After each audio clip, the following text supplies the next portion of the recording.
ভাবুন তো, মাত্র ৩১৩ জন মানুষ, অপরদিকে ১,০০০-এর বিশাল বাহিনী। অস্ত্র কম, ঘোড়া কম, খাদ্য কম, তবুও ইতিহাসে প্রথম মহাযুদ্ধের মাঠে তারা দাঁড়িয়ে রইল।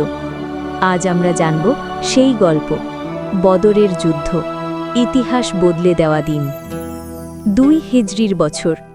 মক্কার কুরাইশরা মুসলমানদের উপর বহু বছর নির্যাতন চালাচ্ছে।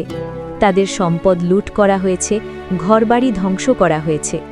মুসলমানরা হিজরতের পর মদিনায় নিরাপদ হলেও ইতিহাসের একটি মোড় অপেক্ষা করছে। মক্কার একটি বাণিজ্য কাফেলা ফিরছিল সিরিয়া থেকে। মুসলমানরা ঠিক করল তারা তা আটকাবে, কিন্তু কুরাইশরা খবর পেয়ে যায় এবং তাদের বিশাল সেনাবাহিনী পাঠায়। মুসলিম সংখ্যা মাত্র ৩১৩, ঘোড়া মাত্র ২টি, উট ৭০, কিন্তু তাদের মধ্যে ছিল অটল বিশ্বাস, আমরা সত্যের পথে আছি, আল্লাহ আমাদের সহায় হবেন। নবীজি সাল্লাল্লাহু আলাইহি ওয়াসাল্লাম সাহাবাদের সাথে শেষ দোয়া করেন, হে আল্লাহ, যদি আমরা ধ্বংস হয়ে যাই, পৃথিবীতে তোমার ইবাদতকারী আর থাকবে না। সাহাবারা একে অপরের দিকে তাকিয়ে নীরবে কেঁদে ফেলেন। সেনারা মরুভূমির মধ্য দিয়ে চলতে থাকে। সন্ধ্যা নামার সাথে সাথে তারা ছোট ছোট গ্রুপে দোয়া করে। একটা শান্তি, এক অদ্ভুত শক্তি। এই হলো সেই মুহূর্ত যখন হৃদয় নিঃসঙ্গ হলেও আত্মবিশ্বাস অটল থাকে। ১৭ রমজান ২ হিজরি, যুদ্ধ শুরু হয়। মুসলমানদের পক্ষ থেকে এগিয়ে আসেন আলী ইবনে আবি তালিব রাদিয়াল্লাহু, হামজা ইবনে আব্দুল মুত্তালিব রাদিয়াল্লাহু, উবাইদা ইবনে হারিস রাদিয়াল্লাহু। কুরাইশ যোদ্ধারা এক একে হেরে যায়। মধ্যযুদ্ধে আল্লাহ ফেরেশতা পাঠান মুসলমানদের সাহায্যের জন্য। সাহাবারা পরে বলেছিলেন তারা সাদা পোশাকের অদৃশ্য যোদ্ধাদের দেখেছেন।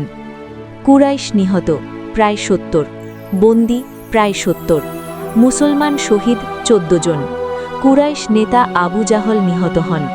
যে ব্যক্তি বছরের পর বছর ইসলামকে ধ্বংস করতে চেয়েছিল, সে পড়ে রইল বদরের ময়দানে। ইতিহাস বদলে গেল।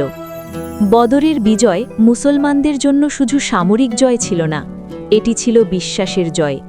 মদিনায় মুসলমানদের মর্যাদা বেড়ে গেল, ইসলাম শক্ত ভিত্তি পেল। নবীজি সাল্লাল্লাহু আলাইহি ওয়াসাল্লাম সাহাবাদের সঙ্গে যুদ্ধের শিক্ষা ভাগাভাগি করেন। তিনি বলেন, সত্যের পথে থাকলে আল্লাহ সাহায্য করেন, সংখ্যা নয়, ঈমানই শক্তি। বদর আমাদের শেখায়, সংখ্যা নয়, ঈমানই শক্তি।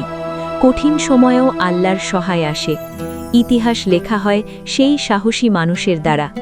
যে ব্যক্তি তার ভয়ের মুখোমুখি হয়, সে ইতিহাসের অংশ হয়ে যায়। আজ আমরা হয়তো বদরের ময়দানে নেই, কিন্তু আমাদের জীবনেও ছোট ছোট বদর আছে। প্রশ্ন হল, আমরা কি ৩১৩ জনের সেই সাহস রাখি? ইতিহাস শুধু অতীত নয়, এটি আমাদের অনুপ্রেরণা, আমাদের বিশ্বাস, আমাদের সাহস এবং আমাদের পথপ্রদর্শক।